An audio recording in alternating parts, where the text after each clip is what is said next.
Bonjour et bienvenue. Aujourd'hui, c'est du matériel. Je vous présente le dock USB-C de CalDigit, qui est une station d'accueil permettant de raccorder divers appareils sur les nouveaux MacBook Pro. Ce dock est USB-C, c'est-à-dire qu'il sera compatible avec le MacBook Pro sans Touch Bar et les MacBook Pro avec Touch Bar. Il n'intègre pas de Thunderbolt 3. Il a comme particularité d'ajouter 3 ports USB 3, un port USB-C de type USB 3, un port Ethernet, un HDMI et un DisplayPort, ainsi qu'une connectique audio. Sur l'avant, comme vous le voyez, on a un port USB type 3, une entrée audio et une sortie audio.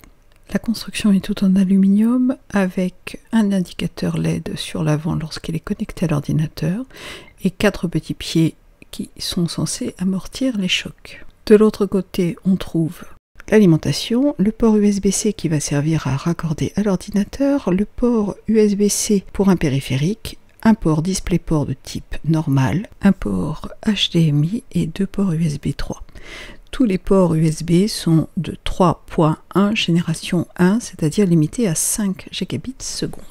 Bien évidemment, le câble de raccordement USB-C aux deux extrémités est fourni.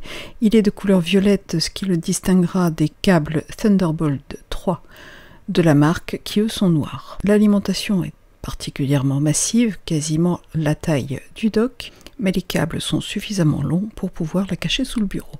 L'installation n'est pas bien compliquée. D'une part, brancher l'alimentation, raccorder la prise à une prise murale, connecter le câble violet dans la prise marquée computer et de l'autre côté sur un des ports du MacBook Pro. Je n'ai pas d'écran DisplayPort à disposition, donc j'ai branché ici un HDMI, un port Ethernet, donc on le met sur un des ports ou sur le port unique du MacBook et la LED à l'avant s'allume.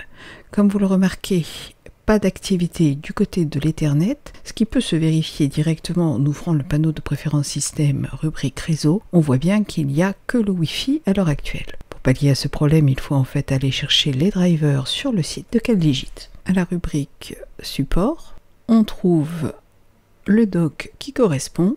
Il y a 2 utilitaires à télécharger. Le premier permettra d'obtenir l'Ethernet et le support du SuperDrive d'Apple. Et le deuxième permet d'obtenir un utilitaire pour éjecter les disques en un seul clic. Vous trouvez également la notice totalement traduite en français. L'installation des drivers ne se fera bien sûr qu'une seule fois et ne nécessite pas de redémarrage. Il n'y a pas besoin de conserver le fichier que l'on peut largement mettre à la corbeille. En retournant dans les préférences système, on va voir apparaître le nouveau port qui commence par CY et qui est donc désormais connecté au réseau. J'installe le deuxième programme.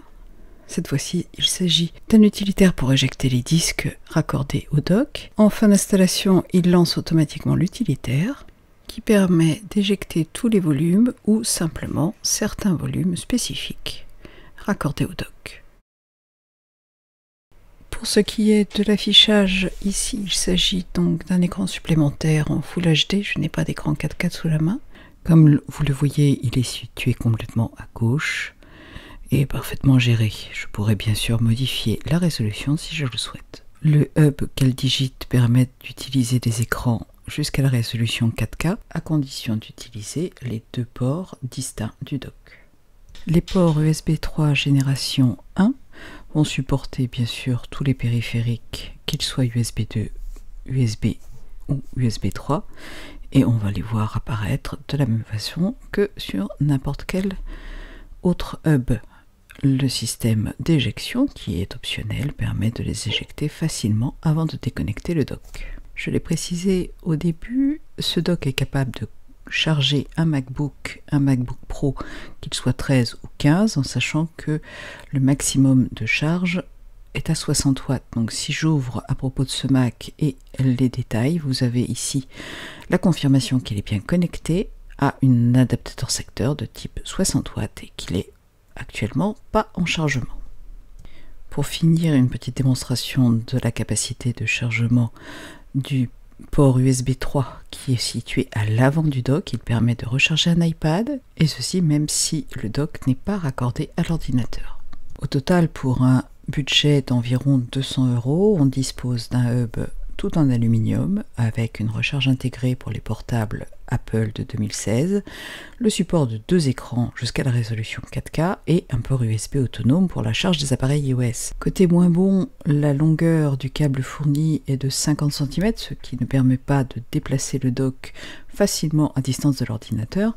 On regrettera l'absence de lecteur de carte SD qui est quand même proposé sur de nombreux concurrents.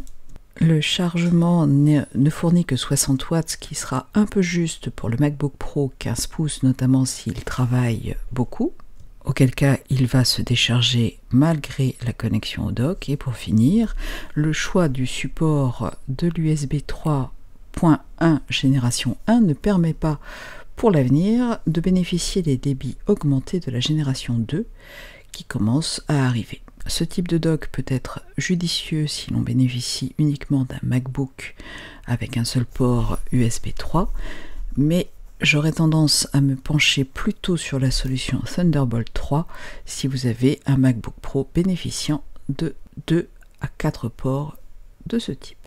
Voilà qui termine cette vidéo, et pour ma part je vous retrouve bientôt, bye bye.